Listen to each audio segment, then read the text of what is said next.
Welcome back to another week on my channel where I geek out about metal.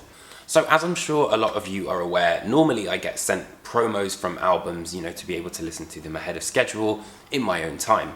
However, there are cases where this isn't, a possibility, and this has happened in the past with Rammstein when their previous album last year came out. And it has happened this time. So with Nightwish's Human Nature, the only way to be able to listen to the album was at a listening session put forward by Nuclear Blast. So you're going to see me out in the wild in a second, and then we'll come back into my living room and I'll be talking kind of what I thought of the record and a bit of a debrief about it.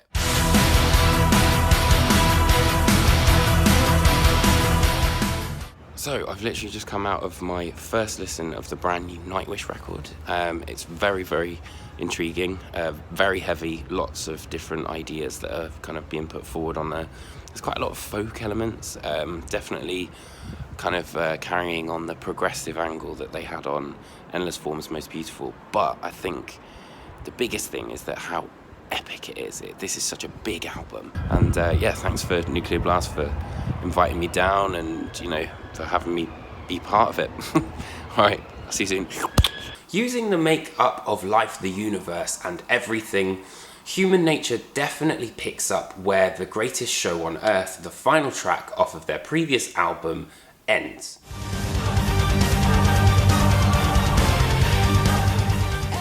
It's definitely more epic in its scope, it's louder, it's bigger. One has more of a metallic kind of modern sort of setting, and then the other has something which is pretty much just orchestra. So this idea of contrast and the idea of duality courses throughout Human Nature.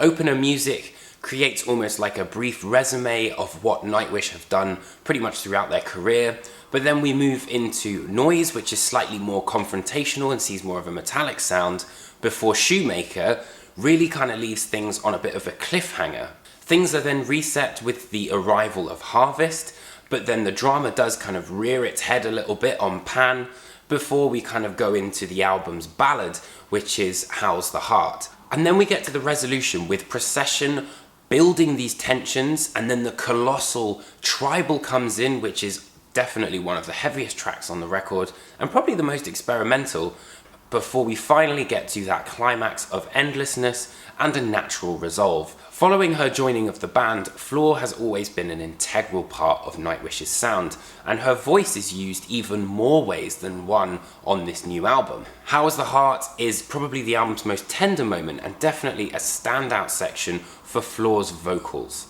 Shoemaker sees her voice kind of intertwine with these melodies and more metallic sort of motifs.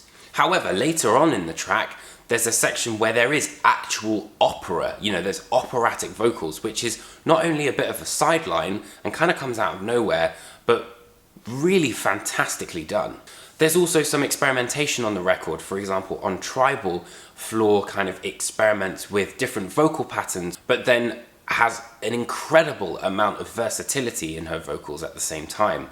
And with that, one of the biggest things I've found on Human Nature is that Nightwish very much have an organic and natural feel to the album's overall sound. And it almost seems to move their symphonic elements from almost a scholarly sort of point to more of a sort of world music, introducing different tribal aspects and really interesting different rhythms, which I thought was really cool.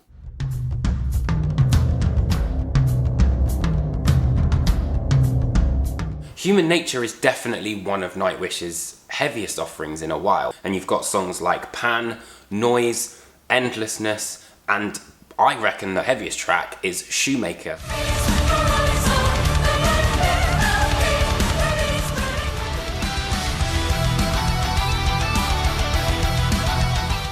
Now, I've not really spoken much about the second part of the album, which is All the Works of Nature Which Adorn the World.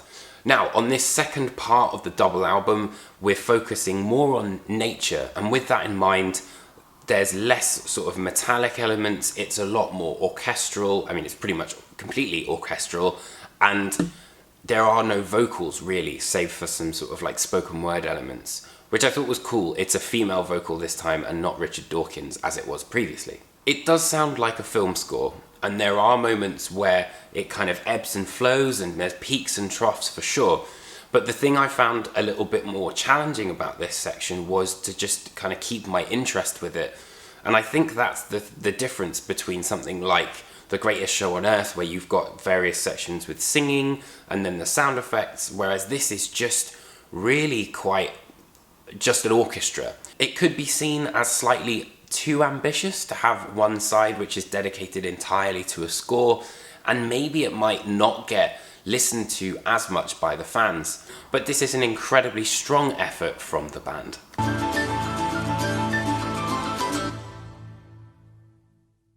So thank you ever so much for watching this album review. If you learned a little bit more about Nightwish and their brand new album Human Nature, it would be amazing if you could subscribe or like any of this post. Please do comment underneath. I always love chatting with you guys, and let me know what you'd like to see more of, less of, any ideas that you might have for content. I'm always open to things. So thank you so much for tuning in, and I will see you guys next week for another album review. Take care, my friends, and be safe.